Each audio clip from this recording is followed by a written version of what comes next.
Hello friends, स्वागत करता हूं आप सभी का हमारे इस यूट्यूब चैनल में। मैं आप लोगों के बीच इंडियन पॉलिटी का पार्ट 7 के साथ आया हुआ हूं।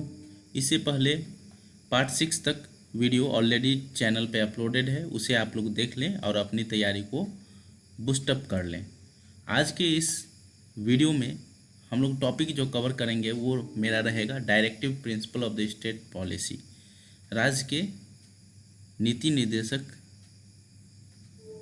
तत्व ईच आर्टिकल विथ एक्सप्लेनेशन के साथ हम लोग कवर करेंगे। तो चलिए आज का यह वीडियो को हम लोग शुरू करते हैं। सबसे पहले राज्य के नीति निर्देशक तत्व डायरेक्टिव प्रिंसिपल की बात की जाए तो आयरलैंड के संविधान से लिया गया है। राज्य के नीति निर्देशक सिद्धांतों को भारतीय संविधान में शामिल किए जाने का उद्देश्य क्या था? सामाजिक और आर्थिक लोकतंत्र की स्थापित करना। सामाजिक और आर्थिक लोकतंत्र की स्थापित करने के लिए नीति निर्देशक तत्वों को भारतीय संविधान में शामिल किए जाने का उद्देश्य था। एक कल्याणकारी राज्य की स्थापना करना ही इसका मूल उद्देश्य है। कल्याणकारी राज्य की संकल्पना का समावेश संविधान के किस भाग में किया गया है? तो राज्य के नीति निर्देशक सिद्धांत में इसका भाग में जो है संकल्पना की गई है, जो कि राज्य के नीति निर्देशक तत्व हमारे भाग नंबर 4 में वर्णित है। राज्य के नीति निर्देशक सिद्धांत जो है भाग 4 में हमारे आर्टिकल नंबर 36 से लेके 51 के बीच में विभिन्न विषयों की चर्चा की गई है। चलिए आगे देखते हैं। भारतीय संविधान में किसके अंतर्गत पंचायती राज प्रणाली की व्यवस्था की गई है? तो राज्य के नीति निर्देशक सिद्धांत के अंतर्गत ही जो है पंचायती राज व्यवस्था प्रणाली की व्यवस्था की गई है। इसे ही महात्मा गांधी ने संविधान की पंचायती राज व्यवस्था की एक महत्वपूर्ण बिंदु कही है। पंचायती राज व्यवस्था की बात की जाए तो ये इसकी वर्णन आर्टिकल नंबर 40 में दी गई है, जिसके बारे में काफ़ी एग्जामों में यह सवाल पूछ ली गई है। चलिए आगे देखते हैं। समान आचार संहिता राज्य के नीति निर्देशक तत्व का भाग नहीं है, किंतु समान नागरिक संहिता राज्य के नीति निर्देशक तत्व के भाग है। समान आचार संहिता राज्य के नीति निर्देशक तत्व के भाग नहीं है, लेकिन वहीं समान नागरिक संहिता की बात की जाएगी तो वह राज्य के नीति निर्देशक तत्व के भाग है। नीति निर्देशक सिद्धांत वाद योग्य नहीं है। चलिए आगे देखते हैं। संविधान के किस अनुच्छेद में उद्योगों के प्रबंधन में कर्मकारों की भागीदारी का प्रावधान किया गया है? तो अनुच्छेद 43 का ए में जो है उद्योग के प्रबंधन में कामगारों की भागीदारी का प्रावधान किया गया है। आगे जानते हैं। भारत में संविधान में समान कार्य के लिए समान वेतन का अधिकार का प्रावधान कहाँ किया गया है? समान कार्य के लिए समान वेतन का अधिकार का प्रावधान आर्टिकल नंबर 39 के अंतर्गत की गई है, जो कि राज्य के नीति निर्देशक सिद्धांत के अंतर्गत भाग 4 में वर्णित है। चलिए आगे देखते हैं। पुरुषों एवं स्त्रियों दोनों को समान कार्य के लिए समान वेतन राज्य के नीति निर्देशक तत्व में ही निहित है। आगे देखते हैं। राज्य के नीति निर्देशक सिद्धांत में कौन सा अनुच्छेद अंतर्राष्ट्रीय शांति व सुरक्षा के संवर्धन से संबंधित है? तो आर्टिकल नंबर 51 राज्य के नीति निर्देशक तत्व के अंतर्गत लास्ट आर्टिकल है, जिसके अंतर्गत जो है अंतर्राष्ट्रीय शांति व सुरक्षा की बात कही गई है। आगे जानते हैं। राज्य के नीति निर्देशक सिद्धांत एक ऐसा चेक है जो बैंक के सुविधा अनुसार अदा की जाएगी। यह कथन किसके द्वारा कही गई है? तो यह कथन जो है हमारे के.टी. शाह के द्वारा कही गई है। के.टी. शाह के द्वारा यह स्टेटमेंट जो कही गई है, यह स्टेटमेंट काफ़ी एग्जामों में पूछी गई है। बहुत सारे स्टेट पीसीएस एग्जामों में यह स्टेटमेंट दे दी गई है और पूछ लिया गया है किनके द्वारा यह स्टेटमेंट दी गई थी। तो आप लोग अच्छी तरह से याद कर लें, के.टी. शाह के द्वारा यह कथन कही गई थी।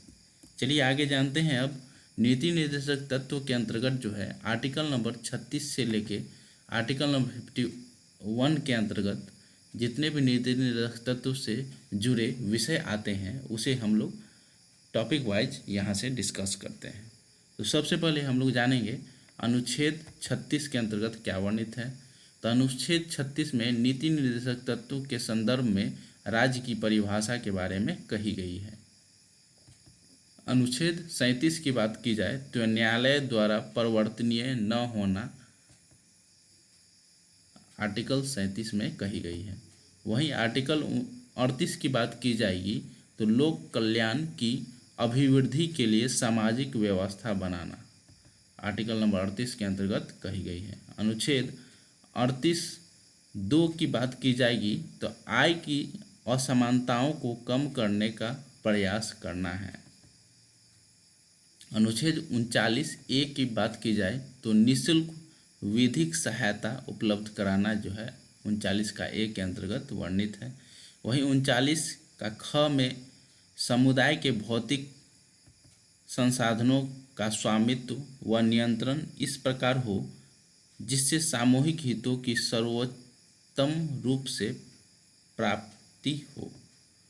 अनुच्छेद 39 का ख में इसकी व्याख्या की गई है। वहीं अनुच्छेद 39 का डी की बात की जाए घ में तो पुरुषों व स्त्रियों दोनों को समान कार्य के लिए समान वेतन का प्रावधान किया गया है। इस स्टेटमेंट को आप लोग अच्छी तरह से याद कर लें क्योंकि काफ़ी एग्जामों में यह सवाल पूछ लिया गया है।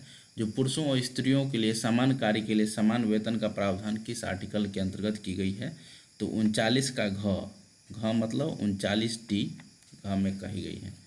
चलिए आगे हम लोग जानते हैं अब 39 का ई में पुरुषों व स्त्रीय कामगारों के स्वास्थ्य व शक्ति तथा बालकों को सुकुमार अवस्था का दुरुपयोग न हो इसकी चर्चा की गई है। वहीं आर्टिकल नंबर 40 में ग्राम पंचायत के गठन की बात कही गई है।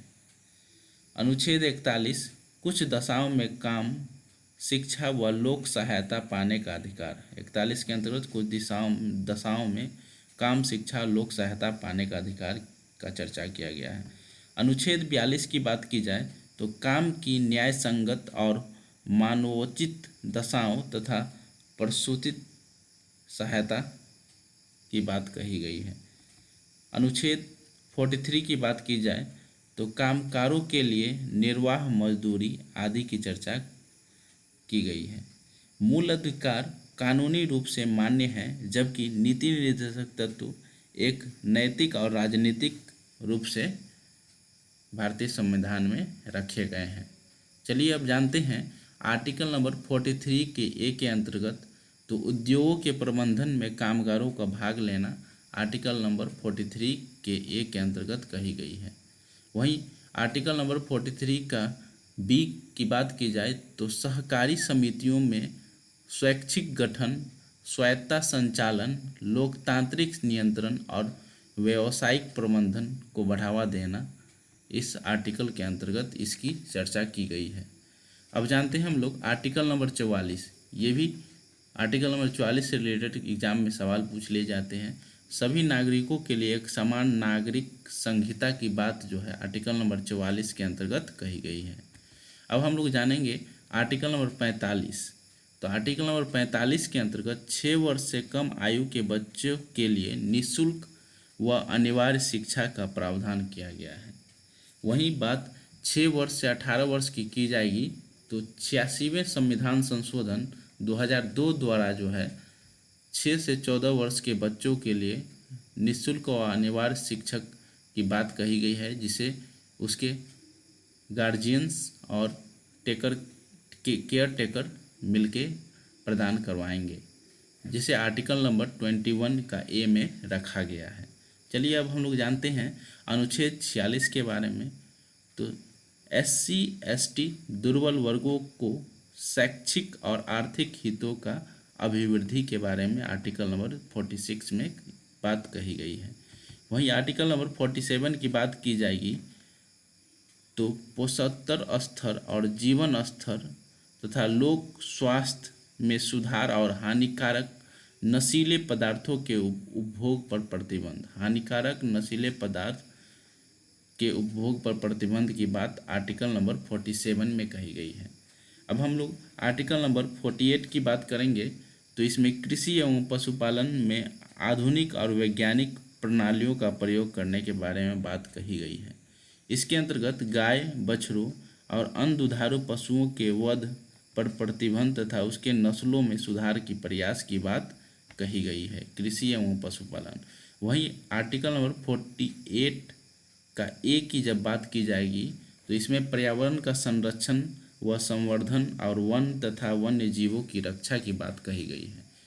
48 में कृषि एवं पशुपालन के बारे में, वहीं 48 का ए में पर्यावरण का संरक्षण और संवर्धन तथा वन्य एवं वन्य जीवों की रक्षा की बात कही गई है।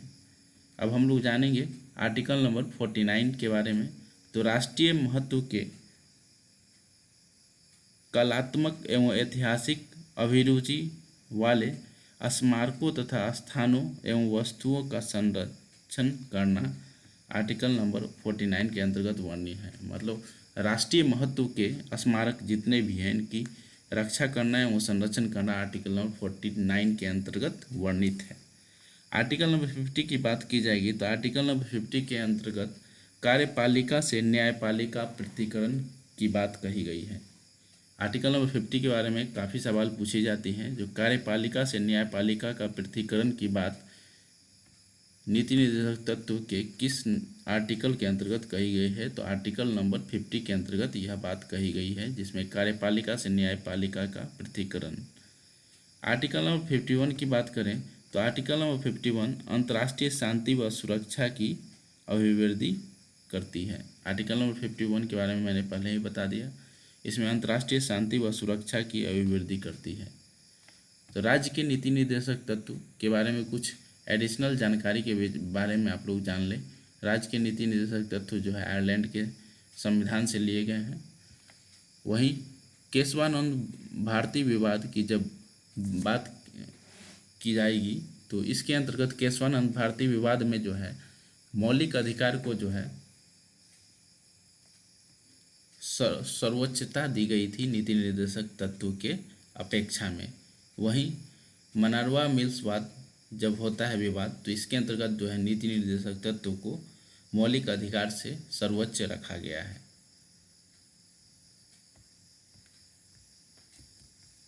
तो ये था मेरा वीडियो। आप लोगों को मेरा यह वीडियो कैसा लग रहा है? अगर पसंद आ रही हो तो मेरे इस वीडियो को लाइक करें और कमेंट सेक्शन में ज़रूर बताएं जो आप लोग को यह वीडियो में क्या पसंद आ रही है और क्या एडिशनल जोड़ने की ज़रूरत है। उसके अनुसार मैं आगे आप लोगों के बीच नई नई वीडियो लेके ऐसे ही आता रहूँगा। साथ ही साथ अगर आप लोगों ने मेरे चैनल को सब्सक्राइब नहीं किया है तो प्लीज़ मेरे इस चैनल को सब्सक्राइब करें और बेल आइकन को ज़रूर दबा दें। Thanks for watching my channel. Have a nice day.